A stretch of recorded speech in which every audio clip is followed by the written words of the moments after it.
Are there only two genders? This question is debated all over Europe, and while some countries are changing the law to accommodate more than two gender options on legal documents, others are still holding on to the traditional male and female labels. In this video, I want to find out why gender is so controversial, hear out from people that don't identify with the male and female binary, and see what the future for non-binary people in Europe looks like. Let's start at the beginning. Gender is different from biological sex. A person can be born with male or female physical traits, or both, such as reproductive organs or chromosomes. Some people feel like they fit a different category than the gender they were given at birth. The term non-binary describes people who feel that their gender goes beyond identifying as a man or as a woman. Do people accept that there are more than two genders? To answer, let's take a look at my home country of Bulgaria, where the very meaning of the word gender has been a hot topic of debate since 2018. Are there genders different from male and female? We asked Bulgarians in the capital of Sofia. Принципно, според мен не трябва да има, защото е някакси противоестествено. Категорично не. За мен няма, но подкрепям това всеки да се чувства по начина, по който иска. Бог ни е създал мъж и жена, но в днешно време хората решават да експериментират и да променят някои неща. Не, според мен биологично има два пола, мъж и жена. Имаш право да си смениш пола, но пак заставаш или в категория мъж, или в категория жена. Не. Няма. Точка по. Аз знам, че ще отнеме доста време преди който и да е да схване какво е небинарност. Полът не е просто това, което ни е в кащите. This is Robin. He's a non-binary person and an LGBTQ activist living and working in Sofia, Bulgaria. Биваме представени като нещо супер страшно, което застрашава семейната структура и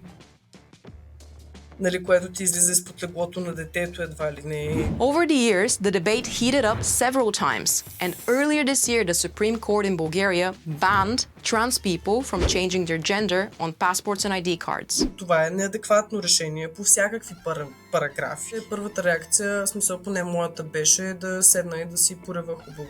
Could Bulgaria's attitudes towards gender change? To answer this, we'll look at another European country which used to hold laws so conservative that it banned divorce until 2011, but is currently Europe's most progressive nation when it comes to LGBTQ rights. In Malta, legal gender change has been easy since 2015. It became the first country in Europe to ban gay conversion therapy and is ranked as the most friendly towards LGBTQ people for 8 years running. Legal gender recognition in Malta is based on self-determination, meaning that people can determine themselves what their gender is. The country allows for a non-binary gender marker, X, to be used on ID cards and passports. To show you what the process is like, I talked to Aaron, a non-binary person from Malta who changed his legal gender 2 years ago. It's just really easy. You just visit a notary and they just write a letter for you and send it off to the public registry, and then it's just done. Back in 2010, Malta was actually ranked behind Bulgaria on legislation which protects LGBTQ people from discrimination. So, what changed since then? Well, the turning point was a referendum in 2011 where Malta legalized divorce. As the country is still predominantly Catholic, that referendum was described as a new era where the state and the church are separate. The referendum made it possible for public debate to start about other important topics,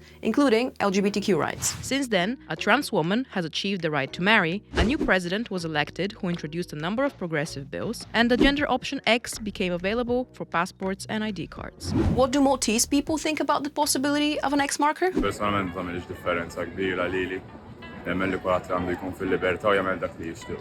Xifimni jekk inti mara għandek ikun hemm il-very good ta' mara u jekk raġel fuq tar-raġel u progressiva hija tajba fil-verità qed tagħti drittijiet lil min jeħtieġhom.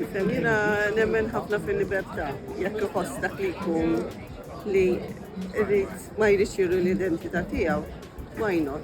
I don't mind. Doesn't bother me at all. And how does public opinion affect non-binary people like Aaron? When I first came out, I sort of was afraid how people would react when they knew me before, and now that they're observing changes like my voice changing and I'm growing facial hair and stuff like that, I used to be worried about what they would say. It's like, oh, you used to be such a pretty girl, like, why are you looking so weird now? But no, it's been perfectly fine. Despite Malta's progressive laws over the past decade, it's not all sunshine and rainbows for non-binary people. Third country nationals and EU citizens residing in Malta still cannot have Maltese documents that reflect their gender identity if their legal documents from their home country don't do that. And Malta's Gender Clinic, which offers counseling and hormone therapy for transgender people, is struggling to meet high demand. Nevertheless, Malta is currently one of only 2 European countries to allow non-binary people to self-determine their gender without a medical note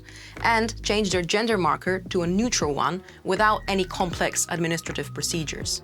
The other one is Iceland. To find out why legal rights for non-binary people are still so controversial, I spoke to Petr Aga, whose book about law, politics, and the gender binary explores non-binary identities from a historical and political perspective. Gender identities are always intertwined with historical cultural contexts. They're intertwined with sexuality, class, nationality, race, immigration, status. We can never talk only about non-binary or gender or member states versus the European Union or European Convention on Human Rights or East or West. It's a very, very complex thing. Petr doesn't agree that looking only at legal rights, what's written in the law, really reflects the public opinion of citizens about what gender means. Having a right is one thing, but the ability to exercise the right is another thing. If you only fight for legal recognition, you have the tendency to leave out large